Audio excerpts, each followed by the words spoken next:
So often the lack of money is the excuse for not getting started in property investing. But imagine having a never-ending pot of money to invest in your own property deals without ever needing a bank. Now, not only is this possible, it's actually happening every day in the property world, and there's no reason why you too shouldn't be doing the same thing.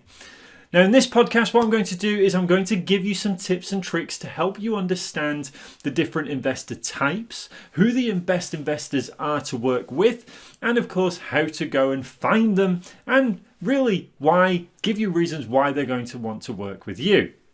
But before we do all of that, let's just cover what an investor is. We're going to cover the different types of property investors in a little bit, but just to keep it top level, what I consider a property investor to be is someone who wishes to benefit financially from property.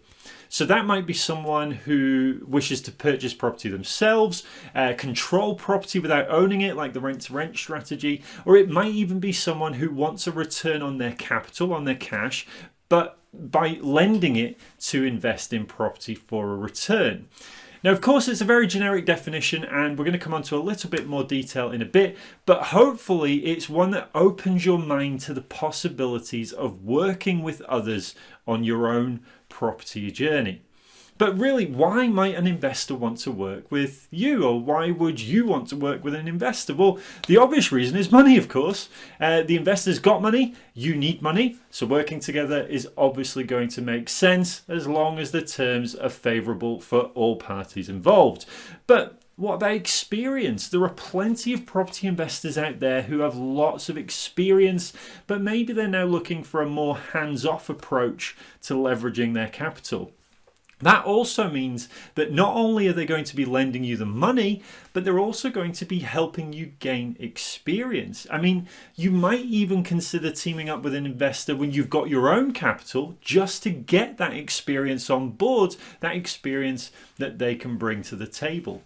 Now, of course, the other thing is a property sourcing and deal packaging business. And you may have heard that whole world of finding deals for property investors, charging a fee for it and making quite a substantial amount of money on an annual basis. Well, in order to be successful packaging deals for investors, you're going to need investors. But not only are you going to need investors, you're going to need the right investors for you so that you have a long-term sustainable business. Your property path will determine the type of investor that you want to work with. So let's move on to the different types of investors. Now, you may have heard the terms sophisticated and non-sophisticated investors. If you haven't, you probably will do at some point. So here are just a quick couple of definitions. Now, the first definition, which is a sophisticated investor, comes from Investopedia, and it is a sophisticated investor is a classification of investor indicating someone who has sufficient capital, experience, and net worth to engage in more advanced types of investment opportunities. Non-sophisticated investors, in a nutshell, really, is anyone who fails to meet the FCA income or net worth requirements for the sophisticated investors. Now, I'm not going to spend too much time here on sophisticated investors on that side of things, just because what we're really wanting to cover is what you're more likely to come across, which are those unsophisticated investors. So what we want to do is give you the confidence now to find the right investor for what you are looking to achieve. So, quick overview of the more common investor investment types that you're going to be looking for, going into a little more detail about how to find them in a little bit. But first of all, we start with friends and family. And friends and family can be immediate family, parents, grandparents, uncles, aunties, cousins, siblings. It could even include friends, work colleagues, even referrals from those closest to you. Private investors who are non-sophisticated, and that might include things, people like friends, family, and network referrals. But also we're talking about going out and finding those individuals who have money, inheritance, savings, redundancy, whatever it might be, and they would like to work their money to work that little bit harder for them. Then there's also crowdfunding platforms, and there are a lot of crowdfunding platforms available out there, things like Crowd Property, Blend Network, Sourced Capital. These platforms all allow you to seek funding from multiple single or multiple investors, all from one place, and each investor gets a share of that property deal depending on the amount that they invest. So of course, each of the different types of investors come with their own pros and cons. It's often said that you really shouldn't go into business or borrow money from friends and family just in case it all goes wrong. I don't necessarily agree with that. However, there are risks involved, so you need to be aware of those too. So why would someone want to invest with you? Why would that friend and family member want to invest with you? Well, why wouldn't the person just go out and find deals themselves, obviously saving themselves fees or saving themselves a share of property profits? Well, there's a couple of reasons really. First one being lack of time. A lot of people just simply don't have the time that's needed to go out and find, analyze, negotiate and push through, progress and complete property deals. And a lot of investors are only too happy to have someone like you go out, do all the legwork and then effectively give them a nice little return on their money without having to lift a finger. The other reason might be a lack of knowledge or a lack of confidence. And you'd be surprised at how many people still don't understand the benefits of investing in property. And that lack of knowledge means that they're unaware of just how much better their money could be working for them through investing in property. So what your responsibility is to do is to open their eyes to the benefits of investing in property and then offer a hands-free solution so that they can benefit from the gains whilst you can also build up your own property portfolio. So that gives you reasons of why, but let's talk about how to find them. So let's move on to finding those investors that are going to lend you money, give you the experience. Now, you've got a couple of things to consider here. One is easier to find than the other. So we talked about it before, property investors are a lot closer than you think. I want you to have a think about who it is that you already know that might fall into one of the property investor profiles that we've just talked about. Now we almost always know someone in our network, friends, family, who invests in property. Are they going to potentially be interested in investing with you? Now I can sense every fibre of your being tightening with the thought of asking friends and family for money, but that is what you may well need to do in order to get that step forward on the journey. You're offering a return that the person isn't currently getting on their money. So whether that's with a bank or traditional saving method, you are a better option.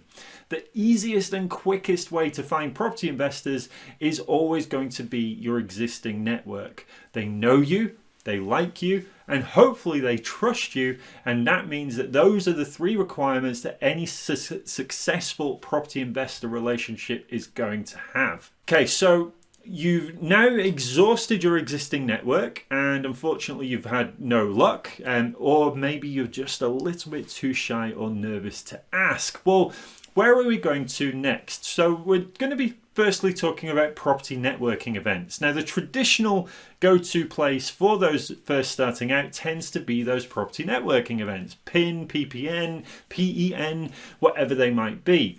Now there's lots to choose from and they're certainly very popular, but I personally have a divided opinion on property networking events because on one hand, they're great for meeting people in your local area, interested in property investing, who are on a similar journey to you.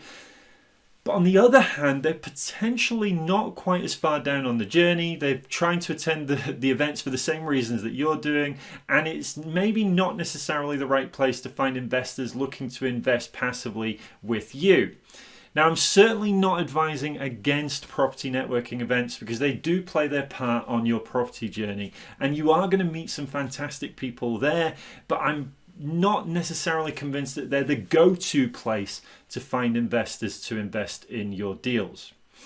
Now, social media networking is certainly a great way. There are tens of thousands of investors on social media and you only need to find a couple of them more popular Facebook groups and you'll see exactly what I mean.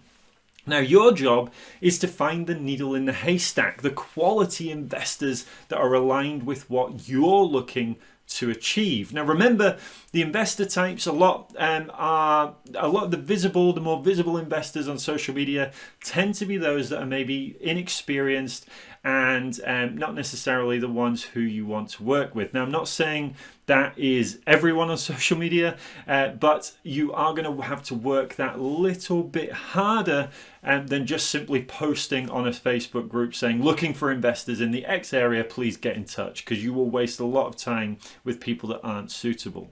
I'll come on to relationship building in a minute, but just keep that in mind. So now we're going to move on to a couple of my favorite ways to find property investors. The first one being online, offline investor networking events. And the technology has made this method so much easier than it used to be. It's also allowed anyone in the world to host and attend events, which of course allows you to build a truly global network. Now, to make your online property investor event hugely successful, you're going to need to be able to offer attendees massive value. And you're probably thinking, what can you offer that's valuable to investors? Well, this goes back to previous sessions that we've had. Local knowledge, detailed explanation of exactly how your service works, giving those investors confidence that they want to work with you. And trust me, just by offering an event like this is going to set you apart from the majority. Only a handful of property people are hosting these events. They're a little bit more effort, they're a little bit more involved, but it's certainly worth the effort if you want to build that investor network up. And lastly for today, another marvel of modern technology is the ability to set up paid ads on platforms like Google, Facebook, which are going to allow you to target extremely specific audiences. Now, you can set up an ad which gets people to fill in an investor questionnaire. You then go through their details, get in touch with them to discuss things further, and if they meet your criteria, you start building that relationship with them. Paid advertising is also something that you can use to get people to register and attend your property investor events that we've just talked about. Okay, so we mentioned it earlier, relationships are key when working with investors, and relationships are going to take time to build. Now, even if you're looking at asking those closest to you to invest with you, you're going to need to secure their confidence and belief in you in order to feel confident investing their capital. Now, what that means is that you need to be patient. You certainly don't just want to go for the jugular and ask money. You've got to explain the benefits of what you're looking to do. You've got to explain the risks. You've got to be honest with them. You've got to explain how you plan to mitigate against the risks. And you want to explain how you plan to give security for the money that they lend. Things like having charges on properties, that sort of thing. You want to make sure they're fully aware of everything that's involved, what they're getting into, and just so that they have got the confidence to proceed on a realistic basis. Now, hopefully you are feeling a lot more confident now with regards to funding your property deals without the need of your own capital. We've covered things like asking those closest to you. We've also covered about how to find investors from lead generation tactics like events, like paid advertising.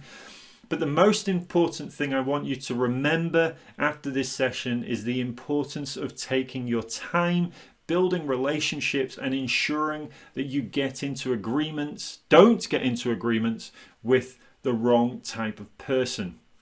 There are so many stories of bad experiences with investors, but these usually stem from not choosing the right people to work with in the first place, usually from a place of desperation. So take your time, align yourself with the right people, and you'll hopefully have a long and happy property investing life ahead of you. Thanks very much for tuning in. As always, take care of yourselves and happy sourcing.